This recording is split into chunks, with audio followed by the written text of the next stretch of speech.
আল্লাহ পাক কোরআন কারীমের মধ্যে ইরশাদ করছেন, ওয়াইদা জাআকাল্লাযীনা ইউমিনুনা বিআয়াতিনা, হে আমার প্রিয় হাবিব, তোমার কাছে অনেকে যারা আমার এক একটি আয়াতকে বিশ্বাস করেছে তোমার কাছে আসবে, ফাকুল সালামুন আলাইকুম, তাদের জন্য আমার পক্ষ থেকে রহমত শান্তির তুমি কামনা করো।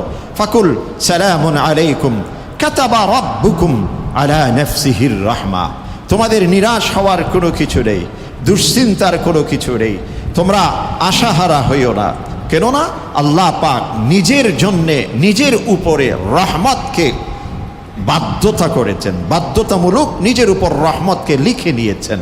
অর্থাৎ আল্লাহ পাক তিনি রহমতেই করবেন এমনভাবে আল্লাহ পাক রেখে দিয়েছেন। অতঃপর কাতাবা রব্বুকুম আলা নাফসিহির রাহমা আন্নাহু মান আমিলা মিনকুম সুআম বিজাহালা, যদি ভুল ক্রমে তোমাদের মধ্য থেকে কেউ কোনো অন্যায় কাজ করে বসে, সুম্মা তাবা মিন বাদিহি ওয়া আসলাহ, অতঃপর সে একান্তভাবে তওবা করে এবং নিজেকে সংশোধন করে নেয়, অবশ্যই আল্লাহ পাক তাকে ক্ষমা করবেন। এটা রহমতের কারণে, এটা হচ্ছে আল্লাহ পাকের রহমতের কারণে। অতএব রহমত সব সময় উন্মুক্ত। আল্লাহর পক্ষ থেকে অনুগ্রহ যখন একজন পেয়ে যায় তার জন্য মাগফিরাত অটোমেটিক্যালি চলে আসে।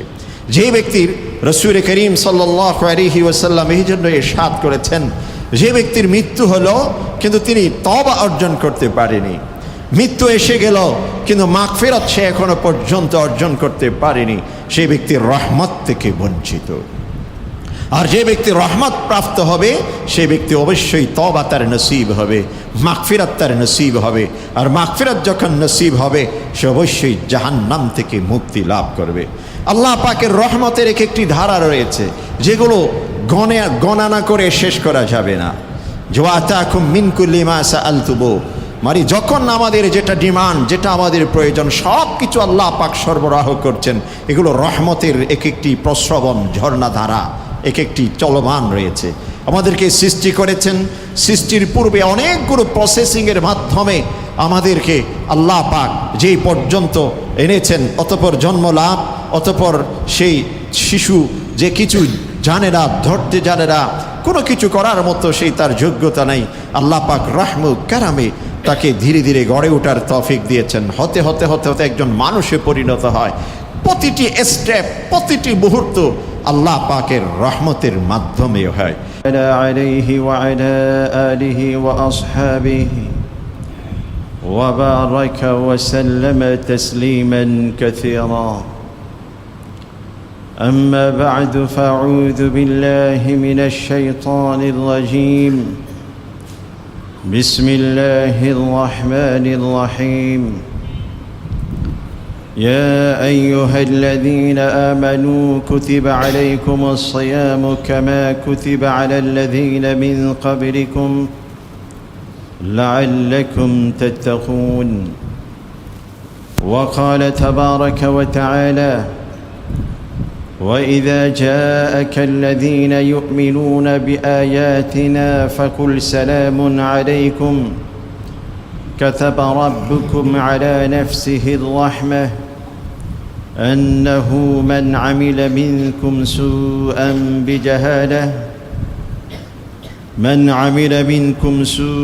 بجهالة ثم تاب من بعده وأصلح فإن الله غفور رحيم. صدق الله مولانا العظيم وصدق رسوله النبي الكريم ونحن على ذلك من الشاهدين والشاكرين والحمد لله رب العالمين. وعن أبي هريرة رضي الله عنه قال: قال رسول الله صلى الله عليه وسلم: إن الله كتب كتابا وهو مكتوب عنده فوق العرش قبل أن يخلق الخلق: إن رحمتي سبقت غضبي، أو كما قال النبي عليه الصلاة والسلام. শ্রদ্ধেয় সম্মানিত মুসল্লিন হযরত, আসুন আমরা আমাদের প্রিয় হাবিব সরওয়ারে কায়নাত সাল্লাল্লাহু আলাইহি ওয়াসাল্লামের শানে মুহাব্বতের সাথে দরুদ পাঠ করি। اللهم صل على سيدنا محمد وعلى آل سيدنا محمد كما صليت على إبراهيم وعلى آل إبراهيم إنك حميد مجيد. اللهم بارك على سيدنا محمد وعلى آل سيدنا محمد كما باركت على إبراهيم وعلى آل إبراهيم إنك حميد مجيد. محترم ومعزز মুসল্লিয়ান কিরাম, আল্লাহ পাক তার বিশেষ অনুগ্রহে রমজানুল মুবারকের 9টি রোজা অতিক্রম হচ্ছে সুস্থতার সাথে, যথাযথ ভাব গাম্ভীর্যতা ও মর্যাদার সাথে এই পর্যন্ত আমাদেরকে সিয়াম সাধনার তৌফিক নসিব করেছেন। সালাতুল জুমার এই গুরুত্বপূর্ণ পরিবেশে যথাসময়ে উপস্থিত হওয়ার মতো সুযোগ তৈরি করে দিয়েছেন। এই জন্য তার শুকরিয়া জ্ঞাপন করি, বলি আলহামদুলিল্লাহ। আল্লাহ রব্বুল আলামিন রমজানুল মুবারক এটা একটি মৌসুম, প্রশিক্ষণের মৌসুম। আল্লাহর পক্ষ থেকে বিশেষ অফারের মৌসুম, যেই অফারের মধ্যে, যেই সুযোগের মধ্যে অন্যতম একটি গুরুত্বপূর্ণ এবং যেই উদ্দেশ্যে লক্ষ্যে আল্লাহ পাক সিয়াম সাধনাকে ফরজ করেছেন সেটা হচ্ছে তাকওয়া অর্জন। আল্লাহ পাক এই জন্য বলছেন লাআল্লাকুম তাত্তাকুন, এই সিয়াম সাধনার মাধ্যমে আশা করা যায় তোমরা তাকওয়া অর্জন করতে সক্ষম হবে। তাকওয়া বিষয়টি কি? মুফাসসিরিনে কিরাম অনেকেই অনেকভাবে তাকওয়ার ব্যাখ্যা দিয়েছেন। মূলত তাকওয়া হলো আন তাজআলা বাইনাকা ওয়া বাইনা গাযাবিল্লাহি বিকায়া, আল্লাহ বান্দা এবং আল্লাহর গজবের মাঝখানে একটি পর্দা তৈরি করে দেওয়া, এটার নাম হচ্ছে তাকওয়া। একজন বান্দা, একজন মানুষ সৃষ্টি হিসেবে সেই পৃথিবীতে জীবন যাপন করবে, এই পৃথিবীর সময় অতিক্রম করে পরকাল এসে পাড়ি জমাবে। এরই ভিতরে আল্লাহর গজব, আল্লাহর অভিশাপ, আল্লাহর ক্ষোভ যেন সেই ব্যক্তিকে স্পর্শ করতে না পারে এমন একটি পর্দা, এমন কিছু করা, এটার নাম হচ্ছে তাকওয়া। আর সেটা হচ্ছে ইবাদাতের মাধ্যমে, গুনাহ পরিহারের মাধ্যমে। এজন্য ইবনে মাসউদ রাদিয়াল্লাহু আনহু বলছেন আত-তাকওয়া আন ইউতাআ ওয়া লা ইউসা, তাকওয়া হলো আল্লাহর ইবাদত করা, আল্লাহর নাফরমানি থেকে নিজেকে হেফাজত করা।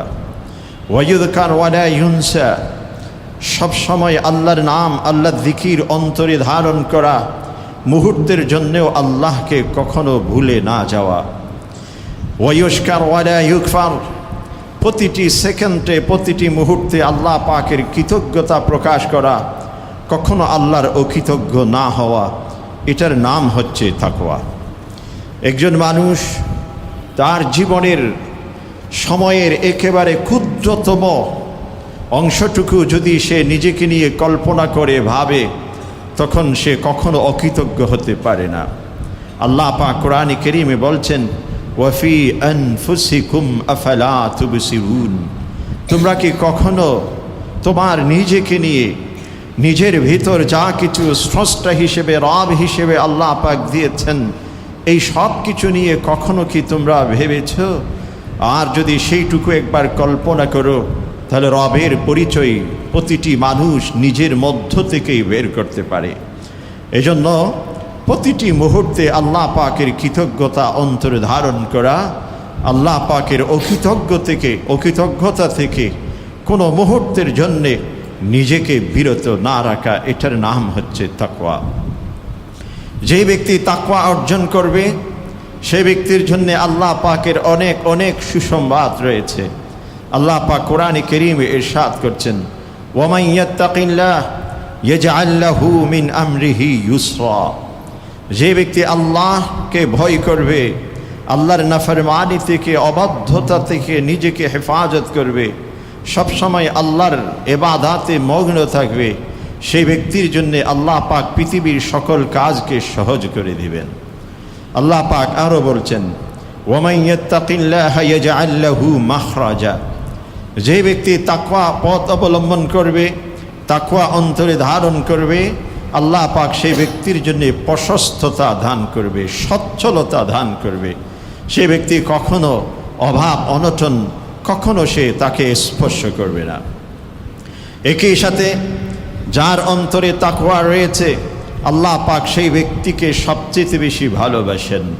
আল্লাহ পাক কোরআনে কারীমে বলছেন, ইন্নাল্লাহা ইউহিব্বুল মুত্তাকিন। আল্লাহ পাক যারা অন্তরে তাকওয়া ধারণ করে তাদেরকে ভালোবাসেন। যারা তাকওয়া অর্জন করতে সক্ষম, অন্তরে তাকওয়াকে ধারণ করে, আল্লাহর কাছে তারা সবচেয়ে সম্মানিত। ইন্না আকরামাকুম ইনদাল্লাহি আতকাকুম। যে ব্যক্তি যত বেশি আল্লাহ ভীতি অন্তরে ধারণ করবে, সেই ব্যক্তি তত বেশি আল্লাহর কাছে সম্মানিত, মহিমান্বিত। এইভাবে আল্লাহ পাক পৃথিবীতে জীবন যাপনের জন্যে মানুষ অনেক পাথেয় অর্জন করে থাকে। তার মধ্যে সর্বোত্তম পাথেয় অর্জন করার জন্য উদ্বুদ্ধ করেছেন তাকওয়ার পাথেয়। আল্লাহ পাক বলছেন, ওয়াতাজাওয়াদু ফাইন্না খায়রাজ যাদিত তাকওয়া ওয়াত্তাকুন ইয়া উলিল আলবাব। তোমরা এই জাগতিক জীবন অতিক্রম করার জন্য উত্তম পাথেয় সংগ্রহ করো, এবং তার মধ্যে সবচেয়ে উত্তম পাথেয় হলো তাকওয়া। যে ব্যক্তির অন্তরে তাকওয়া থাকবে, সে ব্যক্তির বাসস্থানের টেনশন থাকবে না। যে ব্যক্তির অন্তরে তাকওয়া থাকবে, সে ব্যক্তির খাদ্যের কোনো দুশ্চিন্তা থাকবে না। যে ব্যক্তির অন্তরে তাকওয়া থাকবে, সে ব্যক্তির পোশাক পরিচ্ছদের তেমন কোনো দুশ্চিন্তা থাকবে না। যে ব্যক্তির অন্তরে তাকওয়া থাকবে, সেই ব্যক্তির সুস্বাস্থ্য এবং যে রোগ ব্যাধি সংক্রান্ত কোনো টেনশন, ডিপ্রেশন তার অন্তরে থাকতে পারবে না। তাকওয়া একটি প্যাকেজ, যার ভিতর আল্লাহ পাক অনেক কিছু জিনিস অন্তর্নিহিত রেখেছেন। আর এমন একটি গুরুত্বপূর্ণ প্যাকেজ দিয়েই আল্লাহ পাক রমজানুল মোবারকের এই সিয়াম সাধনাকে বিন্যস্ত করেছেন। এই জন্য বলছেন, লাআল্লাকুম তাত্তাকুন। তোমরা সিয়াম সাধনার মাধ্যমে তাকওয়া অর্জন করতে সক্ষম হবে। রাসূল করিম সাল্লাল্লাহু আলাইহি ওয়াসাল্লামের কাছে একজন সাহাবী জিজ্ঞাসা করেছেন, ইয়া রাসূলুল্লাহ,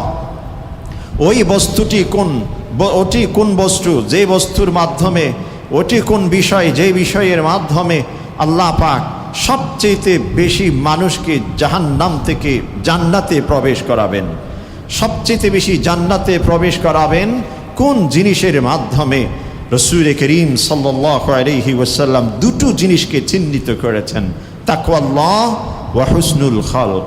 একটি হচ্ছে তাকওয়া, আরেকটি হচ্ছে উত্তম চরিত্র। আর সিয়াম সাধনার মাধ্যমে মানুষের এই দুটো জিনিস, মানুষ এই দুটো সম্পদ, মানুষ এই দুটো অ্যাসেট নিজে অর্জন করার, এই অ্যাসেট ভিত্তিক নিজের জীবনকে বিন্যস্ত করার সুযোগ আল্লাহ পাক সিয়াম সাধনার মাধ্যমে রেখেছেন। এরপর ওই সাহাবী রাসূলকে জিজ্ঞাসা করেছেন, সবচেয়ে কোন জিনিসটি মানুষকে জাহান্নামের দিকে নিয়ে যাবে? যেই কয়েকটি জিনিসের মাধ্যমে আল্লাহ পাক মানুষকে জাহান্নামে দিবে, ওটি কোন জিনিস? রাসূল করিম সাল্লাল্লাহু আলাইহি ওয়াসাল্লাম উত্তরে বলেছেন, দুটো জিনিস, আল ফাম ওয়াল ফারাজ, মুখ এবং লজ্জাস্থান।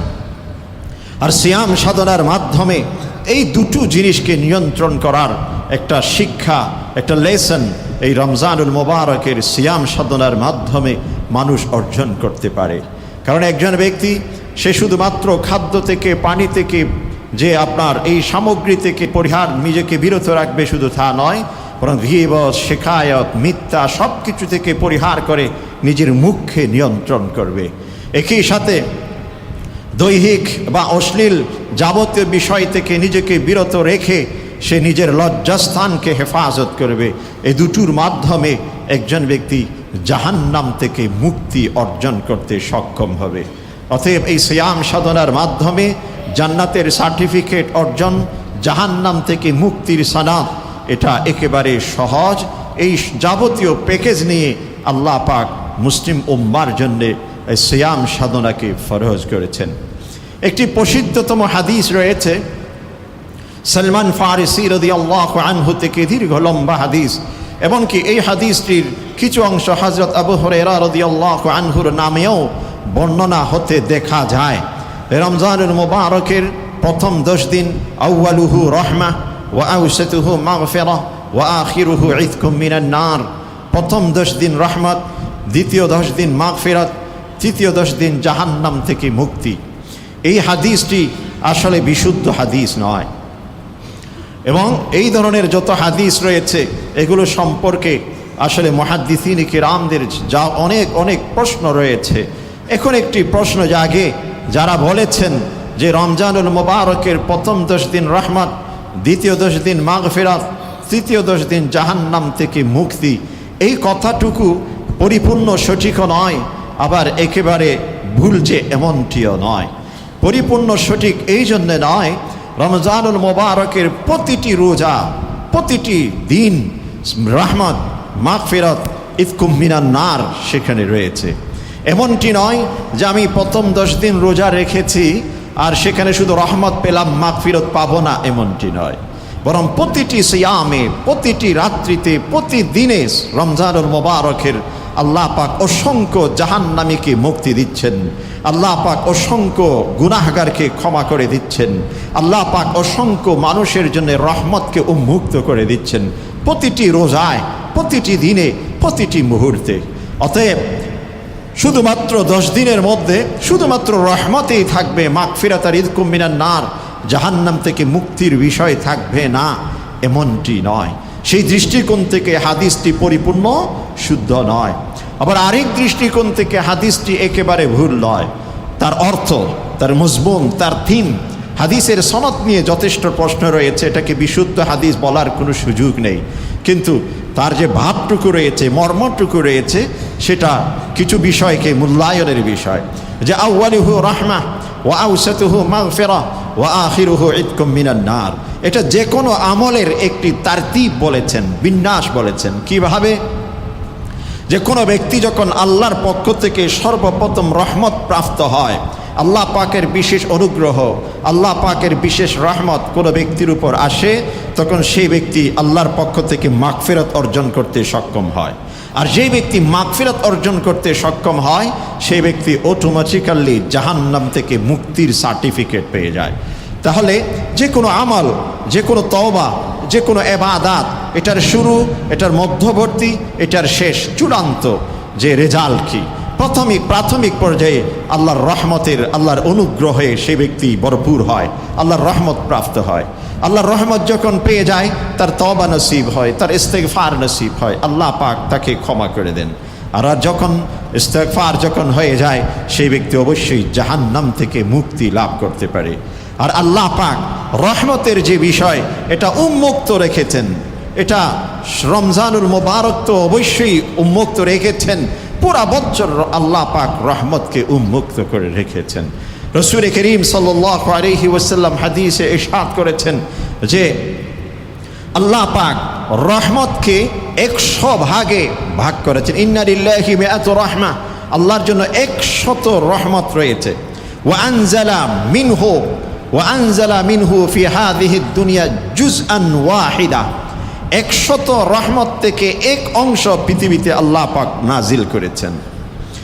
সমগ্র পৃথিবীর যত সৃষ্টি জগৎ রয়েছে, সকল সৃষ্টি জগতের জন্যে শুধুমাত্র আল্লাহর 100টি রহমত থেকে একটি মাত্র পৃথিবীতে দিয়েছেন। এবং এই 1% রহমতের উপর ভিত্তি করে মানুষের সাথে হৃদ্যতার সম্পর্কে যে আবদ্ধ হয়, শুধু সেটা নয়, একটি প্রাণী সে নিজের ছোট্ট বাচ্চাকে যে হেফাজত করে, রক্ষণাবেক্ষণ করে, এটাও তার অন্তর্ভুক্ত। আমরা দেখি যে একটি গরু, একটি প্রাণী সে তার কোনো বুদ্ধি নেই, বিবেক নেই, কিন্তু ছোট বাচ্চা যখন জন্ম নেয়, প্রসব হয়, তখন তার পায়ের নিচে যদি পড়ে যায় ওই বাচ্চাটির মৃত্যু অনিবার্য। কিন্তু মা, ওই যে প্রাণীটাই, তার বিবেক না থাকা সত্ত্বেও, আকল না থাকা সত্ত্বেও সে নিজের প্রাণীর গায়ে যেন পা না পড়ে সেভাবে সে ধীরে ধীরে নিজের মতো করে নিজেকে পরিচালনা করে। এভাবে জঙ্গলের মধ্যে যদি দেখি আমরা হিংস্র প্রাণী, বাঘ, বল্লুক, হাতি ইত্যাদি যাবতীয় প্রাণী নিজের বাচ্চার প্রতি যে তাদের দরদ, তাদের যে মায়া, এটাও আল্লাহ পাকের ওই 1% রহমত যে পৃথিবীতে দিয়েছেন, এখান থেকেই সেটা এসেছে। আর বাকি 99টি আল্লাহ পাক নিজের কাছে রেখে দিয়েছেন। রাসূল করিম সাল্লাল্লাহু আলাইহি ওয়াসাল্লাম বলছেন, ওয়ায়ারহামুল্লাহু বিহা ইবাদাহু ইয়াউমাল কিয়ামা। আর কিয়ামতের দিন আল্লাহ পাক ওই 99% রহমত দিয়ে যারা আল্লাহর খাঁটি বান্দা, তাদের উপর আল্লাহ পাক সেই রহমত উন্মুক্ত করে দিবেন। তাহলে বুঝুন, এই সমগ্র জগতে, এই ইহজগতে 1% রহমত আল্লাহ পাক দিয়েছেন। আমরা আমাদের পরস্পরের কত সুন্দর সম্পর্কে আবদ্ধ হয়ে পড়ি। বাবা যখন সন্তানকে না দেখে, মা যখন সন্তানকে না দেখে, এই অনুগ্রহ, এই দয়া থেকে, এই মায়া মমতা থেকে, সম্প্রীতি থেকে চোখ দিয়ে পানি বেরিয়ে আসে। আমাদের প্রতিবেশী কোনো ব্যক্তি যখন মৃত্যুবরণ করে মনের ভিতর ছটফট করতে থাকে, এক ধরনের আবেগ কাজ করে। এটা আল্লাহ পাকের 1% রহমতের এই পরিবেশ, এই পরিস্থিতি। আর কিয়ামতের দিন যখন আল্লাহ পাক 99% সম্পূর্ণরূপে বান্দার উপর উন্মুক্ত করে দিবেন, সেখানে কি পরিমাণ আল্লাহর পক্ষ থেকে আমরা পেয়ে যেতে পারি। যেখানে এই ইহজগতে আল্লাহ পাক তাকে যিনি বিশ্বাস করেছেন বা তাকে বিশ্বাস করেননি, সকলের জন্য নিজের এই 1% রহমতকে উন্মুক্ত করে দিয়েছেন। আর কাল কিয়ামতের দিন একমাত্র যারা তাকে বিশ্বাস করেছেন, একমাত্র যাকে রব হিসেবে স্বীকার করেছেন, তাদের জন্য 99% টোটাল কমপ্লিটলি উন্মুক্ত করে দিবেন। সেখানে কি পরিবেশ হতে পারে। এই জন্যই রহমত এটা সব সময় উন্মুক্ত রয়েছে। আল্লাহ পাক কোরআনে কারীমের মধ্যে ইরশাদ করছেন, ওয়াইদা জাআকাল্লাযীনা ইউমিনুনা বিআয়াতিনা, হে আমার প্রিয় হাবিব, তোমার কাছে অনেকে যারা আমার এক একটি আয়াতকে বিশ্বাস করেছে তোমার কাছে আসবে। ফাকুল সালামুন আলাইকুম, তাদের জন্য আমার পক্ষ থেকে রহমত, শান্তি তুমি কামনা করো। ফাকুল সালামুন আলাইকুম কাতাবা রাব্বুকুম আলা নাফসিহির রাহমা, তোমাদের নিরাশ হওয়ার কোনো কিছু নেই, দুশ্চিন্তার কোনো কিছু নেই, তোমরা আশাহারা হইও না। কেননা আল্লাহ পাক নিজের জন্যে, নিজের উপরে রহমতকে বাধ্যতা করেছেন, বাধ্যতামূলক নিজের উপর রহমতকে লিখে নিয়েছেন। অর্থাৎ আল্লাহ পাক তিনি রহমতেই করবেন, এমনভাবে আল্লাহ পাক রেখে দিয়েছেন। অতঃপর কাতাবা রব্বুকুম আলা নাফসিহির রাহমা আন্নাহু মান আমিলা মিনকুম সুআম বিজাহালা, যদি ভুল ক্রমে তোমাদের মধ্য থেকে কেউ কোনো অন্যায় কাজ করে বসে, সুম্মা তাবা মিন বাদিহি ওয়া আসলাহ, অতঃপর সে একান্তভাবে তওবা করে এবং নিজেকে সংশোধন করে নেয়, অবশ্যই আল্লাহ পাক তাকে ক্ষমা করবেন। এটা রহমতের কারণে, এটা হচ্ছে আল্লাহ পাকের রহমতের কারণে। অতএব রহমত সব সময় উন্মুক্ত। আল্লাহর পক্ষ থেকে অনুগ্রহ যখন একজন পেয়ে যায়, তার জন্য মাগফিরাত অটোমেটিক্যালি চলে আসে। যে ব্যক্তির, রাসূল করিম সাল্লাল্লাহু আলাইহি ওয়াসাল্লাম এই জন্য ইরশাদ করেছেন, যে ব্যক্তির মৃত্যু হলো কিন্তু তিনি তওবা অর্জন করতে পারেনি, মৃত্যু এসে গেল কিন্তু মাগফিরাত সে এখনো পর্যন্ত অর্জন করতে পারেনি, সেই ব্যক্তি রহমত থেকে বঞ্চিত। আর যে ব্যক্তি রহমত প্রাপ্ত হবে, সে ব্যক্তি অবশ্যই তওবা তার নসিব হবে, মাগফিরাত তার নসিব হবে। আর মাগফিরাত যখন নসিব হবে, সে অবশ্যই জাহান্নাম থেকে মুক্তি লাভ করবে। আল্লাহ পাকের রহমতের এক একটি ধারা রয়েছে, যেগুলো গণনা করে শেষ করা যাবে না। ওয়াতাকুম মিন কুল্লি মা সাআলতুমু, মানে যখন আমাদের যেটা ডিমান্ড, যেটা আমাদের প্রয়োজন, সব কিছু আল্লাহ পাক সরবরাহ করছেন। এগুলো রহমতের এক একটি প্রস্রবণ, ঝর্ণাধারা এক একটি চলমান রয়েছে।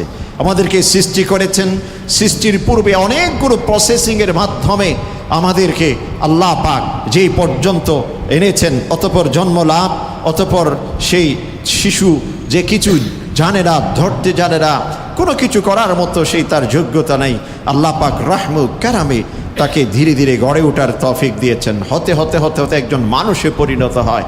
প্রতিটি স্টেপ, প্রতিটি মুহূর্ত আল্লাহ পাকের রহমতের মাধ্যমে হয়। এই জন্য রহমতের দরজা এটা সব সময় উন্মুক্ত রয়েছে।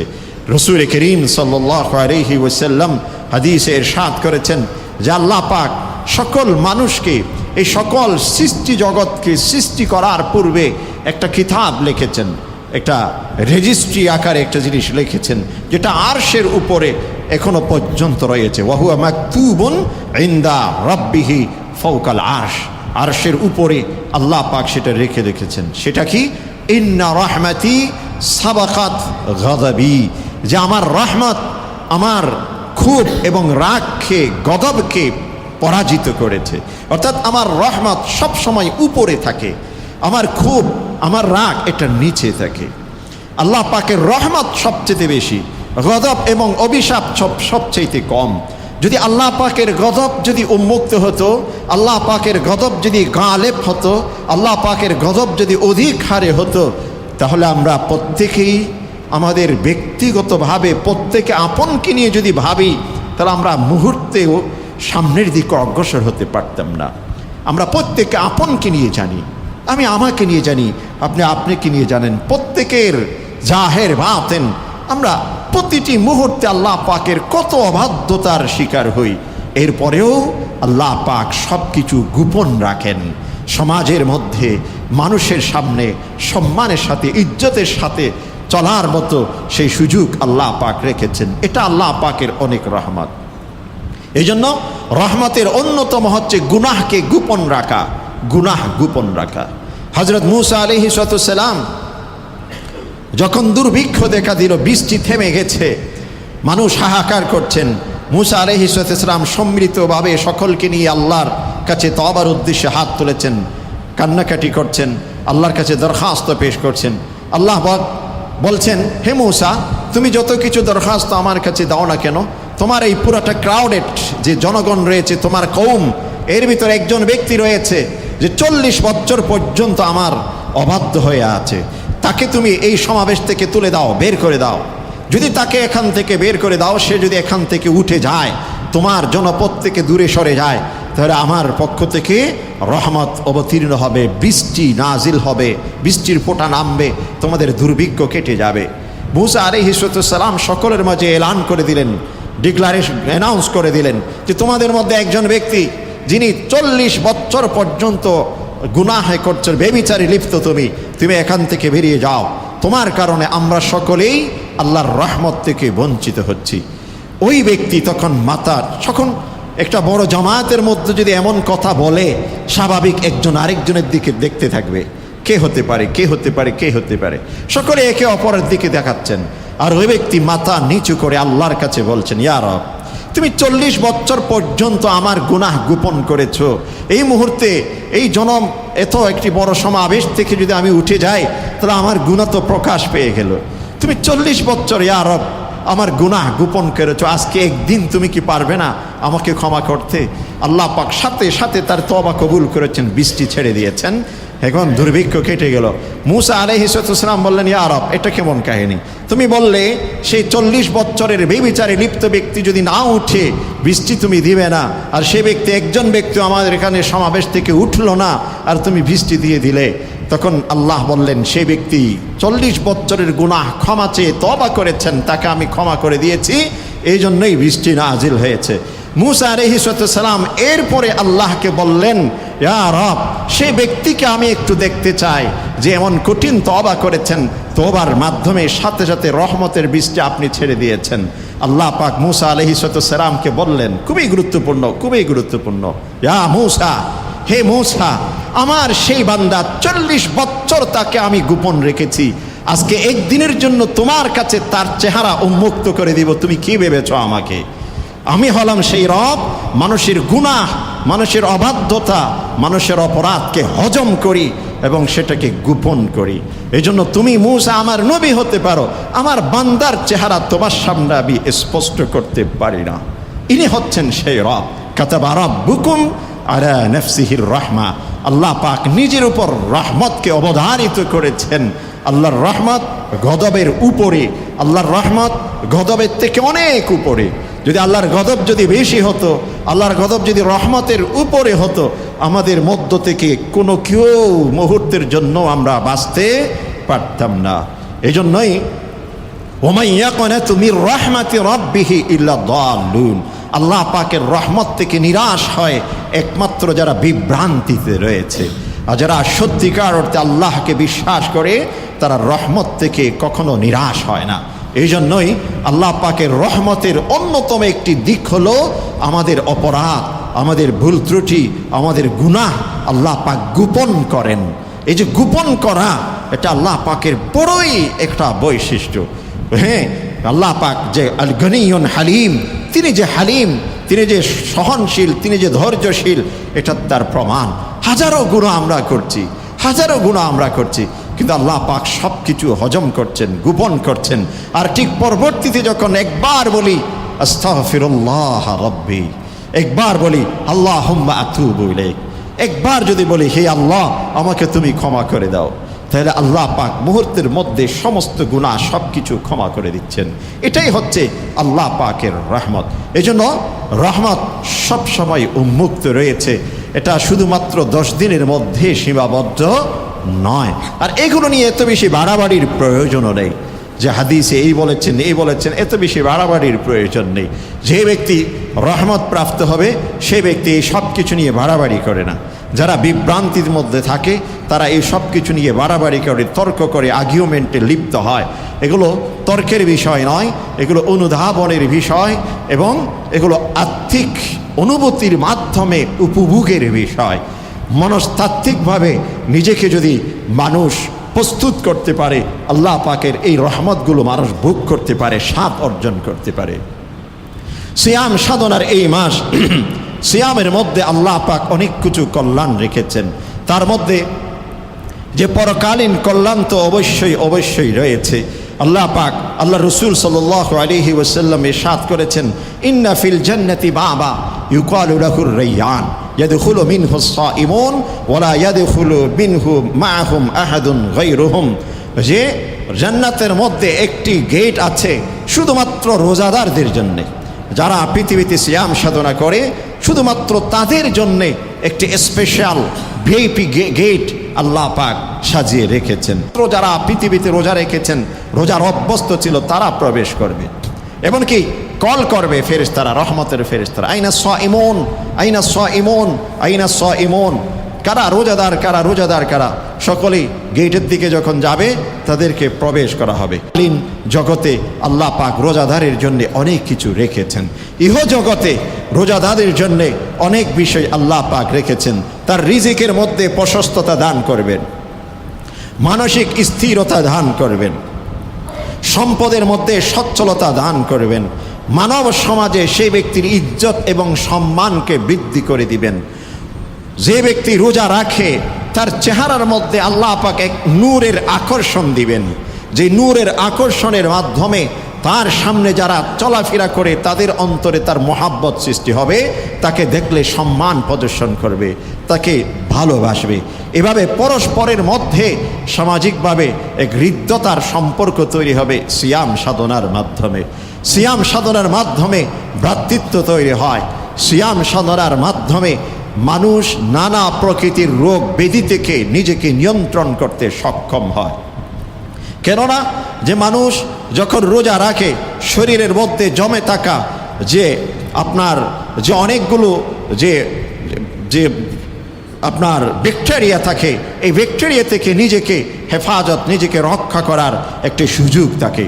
কারণ মানুষ যখন খাদ্য দীর্ঘ সময় পর্যন্ত গ্রহণ করতে থাকে, খাদ্য গ্রহণ করতে থাকে, তখন পরিপাকতন্ত্র যেটা মানুষের পাকস্থলী, এটা এত বেশি ব্যস্ত থাকে, সেখানে কিছু আপনার ক্ষতিকারক টক্সিন বা বিষাক্ত উপাদান জমে থাকে, যেখান থেকে নানা প্রকৃতির রোগ ব্যাধি সৃষ্টি হয়। আর যখন দীর্ঘক্ষণ পর্যন্ত একজন ব্যক্তি না খেয়ে থাকবে, উপবাস থাকবে, তখন আপনার পাকস্থলী যখন বিশ্রাম নিবে, রিল্যাক্সে থাকবে, তখন ওই যে বিষাক্ত যে উপাদান এগুলো সেখান থেকে শেষ হয়ে যাবে, আর একজন ব্যক্তি নানা প্রকৃতির রোগ ব্যাধি থেকে নিজেকে হেফাজত করতে পারবে। এমনকি যারা রোজা রাখে ওই সমস্ত মানুষ ক্যান্সার রোগ থেকে, ডায়াবেটিস থেকে, বিভিন্ন রোগ থেকে তারা মুক্ত থাকার সুসংবাদ রয়েছে। শুধু তাই নয়, যারা নিয়মিত রোজা রাখে বার্ধক্যজনিত নানা জটিলতা থেকে নিজেকে রক্ষা করতে সক্ষম হবে, এই সুসংবাদও সিয়াম সাধনার মধ্যে রয়েছে। যে ব্যক্তি সিয়াম সাধনা করবে সে ব্যক্তি যে মেন্টাল ডিপ্রেশন থেকে, যে মানসিক চাপ থেকে নিজেকে রক্ষা করতে পারবে। যে ব্যক্তি রোজা রাখে রক্তের আপনার উচ্চ চাপ থেকে, ব্লাড প্রেশার থেকে নিজেকে হেফাজত করতে পারবে। এভাবে সিয়াম সাধনার মাধ্যমে অনেকগুলো জিনিস মানুষ অর্জন করতে পারে। আপনার স্টমাক ইনফ্লেমেশন, পেট ফুলা ইত্যাদি নানা প্রকৃতির রোগ নিরাময়ের জন্যে সিয়াম সাধনা অনেক গুরুত্বপূর্ণ ভূমিকা রাখে। আমরা রিসেন্টলি 2016 সালে জাপানের একজন বিজ্ঞানী, তিনি যে সিয়ামের উপর গবেষণা করেছেন, সিয়ামের উপর গবেষণা করার পর তিনি দেখেছেন যে একজন ব্যক্তি যখন দীর্ঘ লাগাতার 20 থেকে 25 দিন এরকম দীর্ঘ সময় সিয়াম সাধনা করে, তখন সেই ব্যক্তি অনেকগুলো রোগ থেকে নিজেকে হেফাজত করতে সক্ষম হয়। কিভাবে? যে শরীরের মধ্যে MGF1 হরমোনের প্রভাব যখন বৃদ্ধি পায়, তখন সেখানে নতুন নতুন কোষ, অতিমাত্রায় কোষ তৈরি হয়। আর যখন অতিমাত্রায় কোষ তৈরি হয় তখন শরীর বাড়তে থাকে, আর শরীর যখন বাড়তে শুরু করে তখন নানা প্রকৃতির রোগ সব কিছু একসাথে সেখানে জমাট বেঁধে যায়, এই রোগের সমাবেশ হয়ে যায়। আর এই সব কিছুকে নিয়ন্ত্রণ করার জন্যে একজন ব্যক্তি যদি সিয়াম সাধনা করে, খাদ্য পরিহার করে, তাহলে ওই হরমোন যার আপনার নতুন তৈরি হবে না, সেখান থেকে কোষ তৈরি হবে না, শরীর বৃদ্ধি পাবে না, আর নানা প্রকৃতির রোগ ব্যাধি থেকে সে নিজেকে হেফাজত করবে, এবং কোষের পুনর্জন্মের একটা প্রক্রিয়া সেখানে শুরু হবে।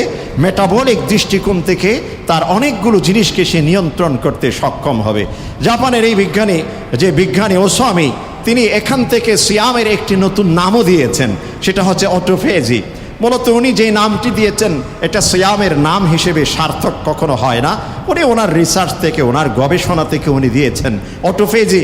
এটা হচ্ছে সিয়াম সাধনার শুধুমাত্র একটি পার্ট। সিয়ামের ভিতর যে আল্লাহ পাক অনেকগুলো জিনিস রেখেছেন, তার শুধুমাত্র একটি পার্ট হচ্ছে অটোফেজি, অর্থাৎ কোষ ভিত্তিক যেই ব্যাখ্যাটুকু দিলাম, এখান থেকে নিজেকে রক্ষা করার যে একটি সুযোগ, এটা শুধুমাত্র একটি পার্ট। এই একটি পার্টের একটি অংশের উপর, একটি দিকের উপর ভিত্তি করে কোন একটা টোটাল বিষয়কে নামকরণ করা, এটা অনেক সময় সার্থক হয় না। আল্লাহ পাক যে কোরআনে কারীমে, রসুল যে হাদিসে সোম শব্দটি বলেছেন, সিয়াম এবং সোম শব্দের ভিতর যে অনেকগুলো ভাব, অনেকগুলো অর্থ রয়েছে, এটা অটোফেজি শব্দের মধ্যে কখনো আসে না। আমরা যে রোজা শব্দটি বলি, এই রোজা শব্দটি এসেছে ফার্সি থেকে। ফার্সি শব্দ রোজা, রোজ শব্দের অর্থ হচ্ছে দিন, সেখান থেকে তারা নামকরণ করেছেন রোজা, অর্থাৎ দীর্ঘ একদিন একজন ব্যক্তি যখন সারা দিন না খেয়ে থাকে, খাদ্য পরিহার করে, এজন্য এটা নাম দিয়েছেন রোজা।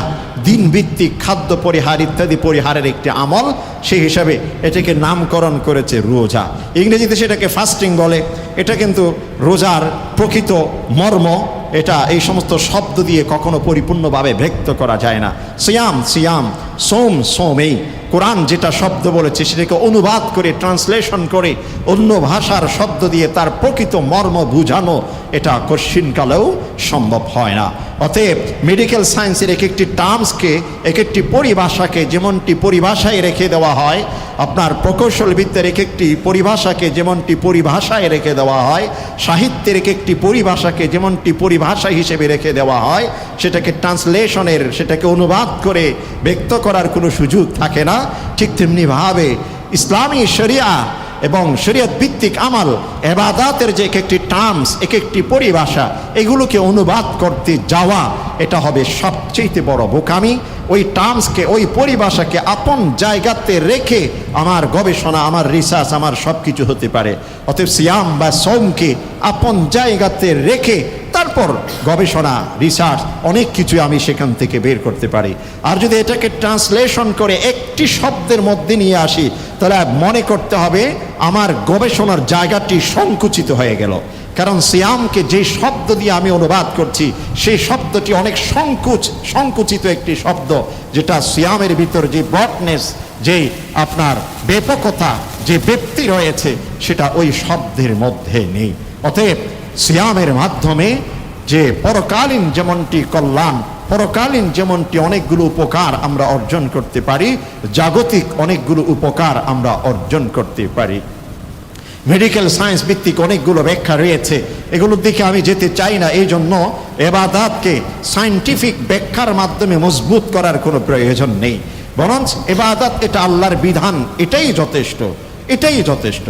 আমি সিয়াম সাধনা করব এই জন্যে সর্বপ্রথম আল্লাহ পাক আমাকে এটা করতে বলেছেন, এর উপর পৃথিবীর আর কোনো যুক্তি নেই।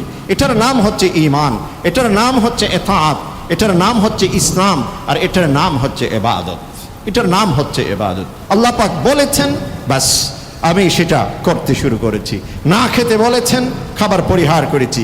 খেতে বলেছেন, সাথে সাথে স্টার্ট করে দিয়েছি। ইফতারের সময় যখন হয়ে গেছে, দেরি না করে তাৎক্ষণিক শুরু করে দিলাম। এটা হচ্ছে ইবাদত। আর ইবাদত আল্লাহর পক্ষ থেকে নির্দেশ, এটাই যথেষ্ট। এখানে সায়েন্টিফিক, এখানে বিজ্ঞান সম্মত কি ব্যাখ্যা কি রয়েছে, এটা মোর কনফার্মেশন বা মোর আমাদের বিভিন্ন জ্ঞান অর্জনের জন্য করতে পারি, কিন্তু ইবাদতের জন্য এই সব কিছু তেমন কোনো প্রয়োজন নেই। এই জন্য ওই দিকে আমি যেতে চাই না। রমাদানুল মুবারকে রাসূল করিম সাল্লাল্লাহু আলাইহি ওয়াসাল্লাম তিনটি কাজ সবচেয়ে বেশি করতেন। ইবাদতের মাত্রা বাড়িয়ে দিতেন, ইবাদতের মাত্রা, নামাজ বাড়িয়ে দিতেন, তিলাওয়াত বাড়িয়ে দিতেন, জিকির বাড়িয়ে দিতেন, এভাবে ইবাদতের মাত্রা বাড়িয়ে দিতেন। দ্বিতীয়তম, বেশি বেশি কান্নাকাটি করতেন, চোখের পানি ঝরাতেন। কান্না যদি না আসে বাহানা করো, বাহানা করতে করতে এক সময় চোখের পানি চলে আসবে, চোখের পানি চলে আসবে। চোখের পানি অতীতেও বলেছি, জাহান্নামের আগুনকে নিভাবার জন্য পৃথিবীর যাবতীয় পানি যদি ঢেলে দেওয়া হয়, জাহান্নামের আগুনকে নিভানো সম্ভব নয়। আর একজন ব্যক্তি যখন একনিষ্ঠতার সাথে তওবার মাধ্যমে এক ফোঁটা চোখের পানি যদি ফেলতে পারে, এক ফোঁটা পানি জাহান্নামের আগুনকে সম্পূর্ণ নিভিয়ে দিবেন। যেখানে সারা পৃথিবীর পানির শক্তি শেষ, যেখানে আপনার ব্যর্থ, সেখানে এক ফোঁটা চোখের পানির পাওয়ার জাহান্নামের আগুনকে মুহূর্তের মধ্যে নিভিয়ে দিবেন। এই জন্যই রমাদানুল মুবারকে বেশি বেশি কান্নাকাটি করতে হবে, বেশি বেশি চোখের পানি ঝরাতে হবে। কান্না যদি না আসে, নিজের জীবনের বিভিন্ন মুহূর্ত রয়েছে যেখানে কঠিনতম মুহূর্ত আমরা অতিক্রম করেছি, কোনো ব্যক্তি কষ্ট দিয়েছেন, কোনো সময়ে আমার বেশি আঘাত পেয়েছি, এরকম মুহূর্তগুলো স্মরণ করে হলেও কাঁদতে চেষ্টা করা, চোখের পানি ফেলানো। রাসূল করিম সাল্লাল্লাহু আলাইহি ওয়াসাল্লাম যার সম্পর্কে আল্লাহ পাক বলেছেন, গফির লাহু মা তাকাদ্দামা মিন যামবিহি ওয়া মা তাআখার, যার সম্পর্কে আল্লাহ পাক সুসংবাদ দিয়েছেন, সামনের এবং পিছনের সমস্ত গুনাহ আল্লাহ পাক ক্ষমা করে দিয়েছেন। তার ক্ষমা চাওয়ার কোনো প্রয়োজন ছিল না, তার চোখের পানি ফেলাবার কোনো প্রয়োজন ছিল না। সেই মহান যে নবী রাসূল করিম সাল্লাল্লাহু আলাইহি ওয়াসাল্লাম, তিনি যদি চোখের পানি ফেলতে পারেন, রমজানুল মুবারকে বেশি বেশি কান্নাকাটি করতে পারেন, তাহলে আমি আপনি যারা সারাক্ষণ গুনাহের মধ্যে ডুবে আছি, তাহলে আমাদের কি পরিমাণ চোখের পানি ঝরারও প্রয়োজন আমরা নিজ থেকে বিচার করব। এই জন্য রমজানুল মুবারকে কিছু সময় একা একই বসে আল্লাহর কাছে কান্নাকাটি করব, আল্লাহর কাছে কান্নাকাটি করব। প্রতিদিন কিছু কিছু সময় আল্লাহর কাছে কাঁদতে শুরু করব। একবার শুরু করেন, মানসিকভাবে স্বস্তি পাবেন। রবুবি যে একটা অনুভূতি, সেটা নিজের ভিতর কিভাবে সৃষ্টি হয়, কিভাবে সেটার স্বাদ আপনি পাবেন, আপনি নিজেও কল্পনা করতে পারবেন না। গুনাহ আপনার গুনার ঘৃণার সৃষ্টি হয়ে যাবে অন্তরে। অপরাধ আপনার কাছে এটা বিষ মনে হবে, বিষাক্ত মনে হবে। আর ইবাদত আপনার কাছে প্রিয় মনে হবে যদি আপনি এমনটি আমল করতে পারেন। রাসূল করিম সাল্লাল্লাহু আলাইহি ওয়াসাল্লাম দ্বিতীয় আমলটি করতেন, বেশি বেশি কান্নাকাটি করতেন। 3 নম্বর যে আমলটি রাসূল করিম সাল্লাল্লাহু আলাইহি ওয়াসাল্লাম রমাদানুল মুবারকে করতেন, সেটা হচ্ছে আল্লাহর পথে বেশি বেশি ব্যয় করতেন। আল্লাহর পথে বেশি বেশি ব্যয় করতেন। আল্লাহর পথে ব্যয় এটা দান, সাদকা, যে কোনো কিছু হতে পারে, শুধুমাত্র যাকাত ভিত্তিক নয়। আমরা অনেকে রমজানুল মুবারককে যাকাতের মাস হিসেবে বানিয়ে নেই। আমি অতীতে এই সম্পর্কে অনেকবার এই বিষয়ে আমি আলোচনা করেছি, আপনাদের দৃষ্টি আকর্ষণ করেছি যে রমজানুল মুবারক আসলে যাকাতের মাস নয়। রমজানুল মুবারক দানের মাস। দান আর যাকাত দুটোর মধ্যে অনেক ফারাক রয়েছে। যাকাত হচ্ছে নিজের সম্পদের উপর শরীয়ত ভিত্তিক আরোপিত একটি ফরজ আমল, যেটা নিজের সম্পদকে পরিষ্কার পরিচ্ছন্ন করার জন্যে নিজেকে দিয়ে দিতে হবে, এটা হচ্ছে যাকাত। আর দান হচ্ছে নিজের উপর ফরজ নয়, নিজের উপর আবশ্যকীয় নয়, নিজের সম্পদ থেকে, অর্থ থেকে, কামাই থেকে প্রতিদিন সময় সময় অল্প অল্প কিছু কিছু দান করা, অজান্তে দান করা। রাসূল করিম সাল্লাল্লাহু আলাইহি ওয়াসাল্লামের একটি প্রসিদ্ধ হাদিস, কাল কিয়ামতের দিন যখন মানুষ চতুর্দিকে ছুটাছুটি করবে, গরমে ঘাম হবে এমন গলা পর্যন্ত ঘাম উঠে যাবে, ঠিক সেই সময় সূর্য একেবারে মাথার নিচে এসে যাবে। কি পরিমাণ গরম, কি পরিমাণ তাপ হতে পারে একবার কল্পনা করুন।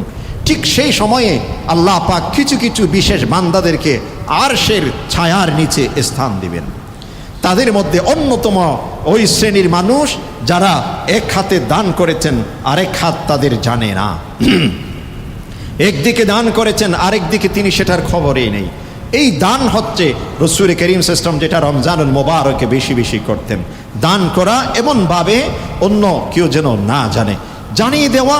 কখনো যদি কোনো ব্যক্তি জেনে ফেলেছেন, নিজের অন্তর যদি পরিষ্কার থাকে, তাতে কোনো সমস্যা নেই, অথবা অন্য কেউ উদ্বুদ্ধ হলো আমার মাধ্যমে, সেটাও কোনো সমস্যা নেই।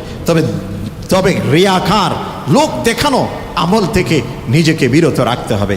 আব্দুর রহমান ইবনে আউফ রাদিয়াল্লাহু আনহু মক্কা থেকে যখন মদিনাতে হিজরত করে গেছেন, তখন সাদ বিন রাবিআ মদিনার একজন আনসারি সাহাবী, রাসূল করিম সাল্লাল্লাহু আলাইহি ওয়াসাল্লাম মুহাজির সাহাবীদের সাথে আনসারি সাহাবীদের মধ্যে একটা ভ্রাতৃত্বের ভাই ভাই একটি সম্পর্ক তৈরি করে দিয়েছিলেন। আব্দুর রহমান ইবনে আউফ রাদিয়াল্লাহু আনহুকে রাসূল করিম সাল্লাল্লাহু আলাইহি ওয়াসাল্লাম সাদ বিন রাবিআর সাথে ভাই হিসেবে সম্পর্ক জুড়িয়ে দিয়েছেন। সাদ বিন রাবিআকে বললেন, হে সাদ, আজ থেকে আব্দুর রহমান তোমার ভাই হিসেবে তোমার হাতে তাকে দিয়ে দিলাম। রাসূল যখন এটা বলেছেন, সাদ বিন রাবিআ তার অনেক সম্পদ ছিল। মদিনার ধনাঢ্য পরিবারের অন্যতম একটি ছিল সাদ বিন রাবিআর পরিবার। সেই সাদ বিন রাবিআ আব্দুর রহমান ইবনে আউফকে নিজে নিয়ে বললেন, রাসূল যখন বলেছে তুমি আমার ভাই, এর উপর আর কিছু হতে পারে না। আমার যত সম্পদ এটাকে দুই ভাগে ভাগ করলাম, এক ভাগ আমার আর এক ভাগ তুমি, যেহেতু আমার ভাই তোমাকে দিয়ে দিলাম। আব্দুর রহমান ইবনে আউফ বললেন, হে সাদ ভাই, তোমার এই ভ্রাতৃত্বের যে আবেগ, এটাকে আমি সম্মান দেই। তোমার সম্পদ তোমার কাছে তুমি রেখে দাও, আমাকে এই সম্পদ তুমি দিও না। তবে তুমি আমাকে এখানকার বাজার কোথায় সেটা দেখিয়ে দাও। অতঃপর বাজারে গিয়ে কিছু গম ইত্যাদি এগুলো কিনে আব্দুর রহমান ইবনে আউফ রাদিয়াল্লাহু আনহু ব্যবসা শুরু করেছেন, নিজে নিজে ব্যবসা শুরু করেছেন। ভাইয়ের দেওয়া ওই জিনিসকে সে গ্রহণ করেনি। সাদ বিন রাবিআ তার জন্য আরও কি করেছেন, সাদ বিন রাবিআর দুজন স্ত্রী ছিল। যেহেতু তুমি আমার ভাই হিসেবে রাসূল বলেছেন, তুমি মুহাজির, আমি তোমাকে সহযোগিতা করব, তোমাকে আমি আপ্যায়ন করব। আমাকে আল্লাহ পাক দুজন স্ত্রী দিয়েছেন, তুমি যেই স্ত্রী তোমার পছন্দ আমাকে তুমি বলো, আমি তাকে তালাক দিয়ে দেবো, অতঃপর তুমি তাকে বিয়ে করে নেবে। আব্দুর রহমান ইবনে আউফ বলছেন, তুমি এমন কাজও করতে যেও না, তুমি এমন কাজও করতে যেও না। অতঃপর আব্দুর রহমান ইবনে আউফ যে ব্যবসা শুরু করেছেন, ব্যবসার মধ্যে এত বেশি বারকাত হয়েছে, মদিনার অন্যতম ধনী ব্যক্তিদের অন্যতম পরবর্তীতে ছিলেন আব্দুর রহমান ইবনে আউফ। নিজের ঘরে সব সময় মেহমানদারি চলতো। যে সাহাবী, তাদের মধ্যে অন্যতম হচ্ছেন আব্দুর রহমান ইবনে আউফ। তাবুকের যুদ্ধে যখন রাসূল করিম সাল্লাল্লাহু আলাইহি ওয়াসাল্লাম বিভিন্ন জন থেকে কালেকশন করতেছিলেন, তখন ঠিক সেই সময় 10,000 দিনার আব্দুর রহমান ইবনে আউফ রাসূলুল্লাহ সাল্লাল্লাহু আলাইহি ওয়াসাল্লামের কাছে এসে দিয়ে দিয়েছেন। সকলে বলছেন, ইয়া রাসূলুল্লাহ, রিয়াকার, এই ব্যক্তির অন্তরে লোক দেখানো ভাব আছে, এই জন্য দিচ্ছেন। রাসূল সাল্লাল্লাহু বলছেন, তুমি চুপ করো, আমার আব্দুর রহমান ইবনে আউফ তার অন্তরে কি আছে সেটা সম্পর্কে আমার চাইতে বেশি কেউ জানেন না। ওমর ইবনুল খাত্তাব রাদিয়াল্লাহু আনহু বলতে শুরু করেছেন, ইয়া রাসূলুল্লাহ, আব্দুর রহমান নিজের উপর জুলুম করছে, আপনি তাকে বলেন কিছু ফিরিয়ে নিতে। রাসূল করিম সাল্লাল্লাহু আলাইহি ওয়াসাল্লাম আব্দুর রহমান ইবনে আউফকে বললেন, আব্দুর রহমান, তুমি এত বড় সম্পদ দিয়ে দিলে, ঘরে তোমার পরিবার পরিজনের জন্য কি রেখেছো? তখন আব্দুর রহমান ইবনে আউফ যে কথাটি বলেছেন, যেটা আজকের শুরুতে তাকওয়ার ক্ষেত্রে বলেছিলাম, ইয়া রাসূলুল্লাহ, আল্লাহ এবং আপনার দেয়া যে প্রতিশ্রুতি, এই প্রতিশ্রুতি আমার ঘরে রেখে এসেছি। আল্লাহর প্রতিশ্রুতি কি? জি আইয়ুহাল্লাযীনা আমানু আনফিকু আল্লাযীনা ইউনফিকুনা আমওয়ালাকুম ফি সাবিলিল্লাহি মাসালুল্লাযীনা ইউনফিকুনা আমওয়ালাকুম ফি সাবিলিল্লাহ কামাসালি হাববাতিন আমবাতাত সাবআ সানাবিল ফি কুল্লি সুমবুলাতিন মিআতু হাব্বা। যে আল্লাহ পাক বলেছেন যে আল্লাহর পথে একটি বীজ, একটি দানা তিল পরিমাণ দান করবে, সেটাকে শত পরিমাণে আল্লাহ পাক বৃদ্ধি করে দেবেন। ইয়া রাসূলুল্লাহ, আমি যদি আল্লাহর পথে এত পরিমাণ দান করেছি, এগুলোকে যদি শত পরিমাণ হিসাব করে যদি বৃদ্ধি করে দেয়, তাহলে আমার পরিবার তো নেয়ামতে ভরপুর হয়ে যাবে, আমার পরিবারের জন্য আর কিছুই লাগে না। আব্দুর রহমান ইবনে আউফ সব কিছু দিয়ে দিয়েছেন। এটার নাম হচ্ছে দান, এটার নাম হচ্ছে ইনফাক ফি সাবিলিল্লাহ। এই জন্য মুহতারাম সামিঈন, শুধুমাত্র যাকাত নয়, যাকাত এটা আমার উপর আবশ্যকীয় একটি আমল, একটি ইবাদত। আর দান হচ্ছে যেখানে আবশ্যকীয় কোনো কিছু নয়, নিজের ভিতর থেকে নিজের কাছে যা আছে সেটুকু দেওয়া, এটার নাম হচ্ছে দান। লান তানালুল বিররা হাত্তা তুনফিকু মিম্মা তুহিব্বুন ওয়া মা তুনফিকু মিন শাইইন ফাইন্নাল্লাহা বিহি আলিম। যে আমি যতক্ষণ পর্যন্ত নিজের পছন্দনীয় সম্পদ থেকে, অর্থ থেকে, বৈষয়িক বিষয় থেকে আমি দান করতে পারবো না, ততক্ষণ পর্যন্ত মনে করতে হবে আমার অন্তরে এখনো নিফাক রয়ে গেছে, আমার অন্তরে এখনো নিফাক রয়ে গেছে। এই আয়াতটি যখন নাজিল হয়, এক একজন সাহাবী যাদের এক একটি প্রিয় বাগান ছিল, যারা গার্ডেনিংয়ের কাজ করে, বাগান করে, ছাদে বিভিন্ন জায়গায় গ্রামে, তাদের কিন্তু গার্ডেনের প্রতি একটা মায়া থাকে। বাগানের এক একটি গাছে পানি দেওয়া, ফলগুলোকে দেখাশোনা করা, ফুলকে দেখাশোনা করা, এটা একটি মায়া লাগে, এটাকে আনন্দের বিষয়, এখানে একটা মায়া জমে যায়। তো সাহাবাদের মধ্যে এরকম ছিল, অনেকে বাগানের মালিক ছিল। যখন এই আয়াতটি অবতীর্ণ হয়, এক একজন নিজের ওই পছন্দের মায়ার বাগানকে আল্লাহর পথে দিয়ে দিয়েছেন।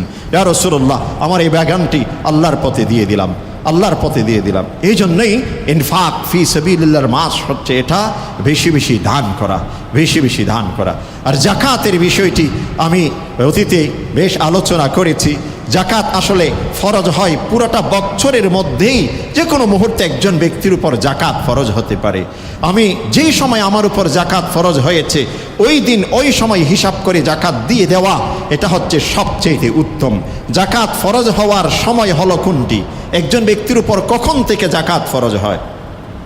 একজন ব্যক্তি মনে করেন যে এখন চলছে ফেব্রুয়ারি মাস, রমজান মাস, আমি রমজান মাসকে বাদ দিয়েই বলছি, কোনো ব্যক্তি শাওয়াল মাসের এর পূর্বে আরেকটি বিষয় স্মরণ রাখতে হবে, যাকাত হিসাব করতে হবে আরবি মাসের উপর ভিত্তি করে।